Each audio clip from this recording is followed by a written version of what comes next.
Morning all of you. I hope आप सब अच्छे होंगे। तो हम आज आपको बताने जा रहे हैं नरेशन। नरेशन क्या होता है, नरेशन के बारे में बताएंगे।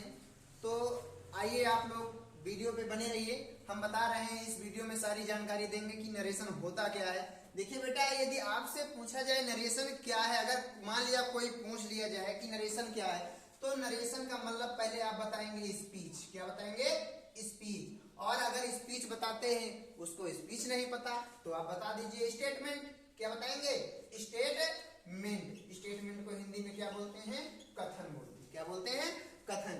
अब अगर आपको नरेशन को डिफाइन करना हो, डिफाइन का मतलब डिफिनीशन बताना हो, डिफाइन का मतलब क्या होता है? डिफिनीशन बताना हो, तो आप इसकी डिफिनीशन क्या बताएंगे? ऑनवर्ड। क्या बताएंगे? Onward we speaking, we speak is called narration, is called narration. यानी इसका मतलब क्या होगा? On word we speak is called narration. इसका मतलब वो होगा जो हम कहते हैं, जो हम कहते हैं वही क्या है? नरेशन है। तो चाहो तो हिंदी में लिख लीजिए, जो हम कहते या बोलते हैं, यानी जो हम कहते या बोलते हैं वही नरेशन है, वही नरेशन होता है। अब आपसे पूछा जाए types of narration, type of narration, narration के प्रकार कितने होते हैं, तो लिख देंगे type of narration, type of narration, narration के प्रकार। नरेशन के दो पार्ट होते हैं। कितने पार्ट होते हैं?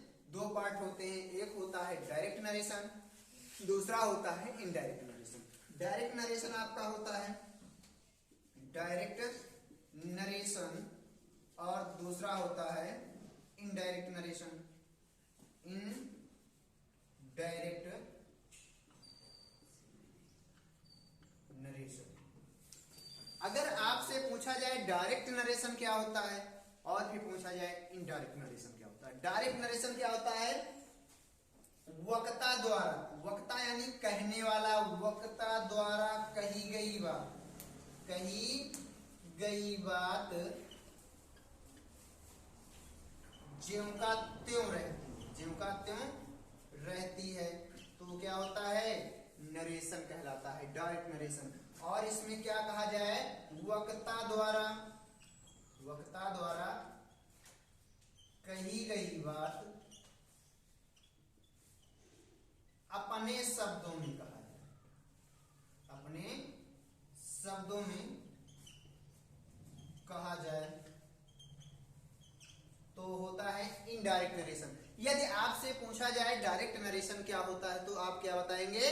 वक्ता द्वारा कही गई बात अपने, वक्ता द्वारा कही गई बात ज्यों का त्यों रहती है, तो होता है डायरेक्ट नरेशन। इनडायरेक्ट नरेशन का मतलब क्या होता है? वक्ता द्वारा कही गई बात अपने शब्दों में कहा जाए तो क्या होता है? इनडायरेक्ट नरेशन होता है। तो अब हम आपको बताएंगे डायरेक्ट नरेशन के कितने पार्ट होते हैं, डायरेक्ट नरेशन के कितने पार्ट होंगे। डायरेक्ट नरेशन के अब पार्ट आप देख लीजिए कितने पार्ट होते हैं।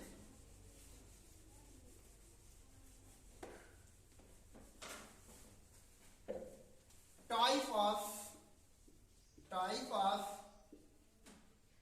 Direct narration, type of direct narration. Direct narration के टू पार्ट होते हैं। पहला पार्ट होता है रिपोर्टिंग वर्ब, रिपोर्टिंग वर्ब। दूसरा पार्ट होता है रिपोर्टेड स्पीच, रिपोर्टेड स्पीच होता है। देखो, आप लोगों से अगर पूछा जाए तो आप लोग यही बताते हैं कि जो कामा के बाहर होता है रिपोर्टिंग वर्ब होता है, जो कामा के अंदर होता है रिपोर्टेड स्पीच होता है। लेकिन ये बात असत्य है, ये बात गलत है। तो आप बताएंगे क्या? जैसे मान लिया कोई वाक्य लिख दिया जाए उदाहरण के तौर पर, यानी एग्जाम्पल लिख दिया जाए, he said to me, he said to me, comma inverted comma, you are so sweet, so sweet. यानी इसका मतलब हो जाएगा ही सेड टू मी, उसने मुझसे कहा, यू आर सो स्वीट, तुम कितने प्यारे हो। तो अब आप बताएंगे कि रिपोर्टिंग वर्ब क्या होता है। तो आप बताएंगे जो वर्ब कामा के बाहर, जो वर्ब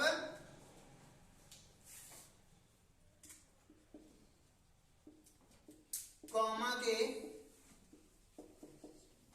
बाहर हो उसे रिपोर्टिंग वर्ब कहते हैं, उसे रिपोर्टिंग वर्ब कहते हैं।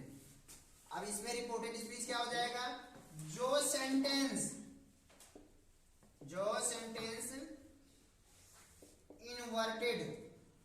इन्वर्टेड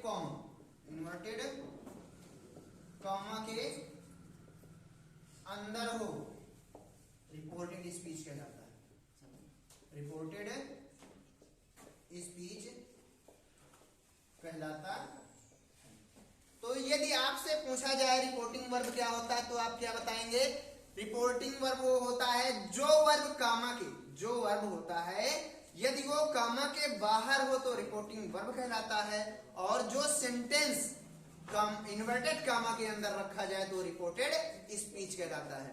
आई होप आप सब अच्छे होंगे। हम आशा करते हैं कि आप लोगों को बहुत अच्छे से समझ में आ गया होगा। यदि समझ में आ गया हो तो आप लोग चैनल को सब्सक्राइब करिए और कमेंट करिए कि सर हमको समझ में आ गया, तो हम और बेहतर को बेहतरीन बनाने का प्रयास करें, आप लोगों को और अच्छा से अच्छा कंटेंट देने का प्रयास करें। धन्यवाद।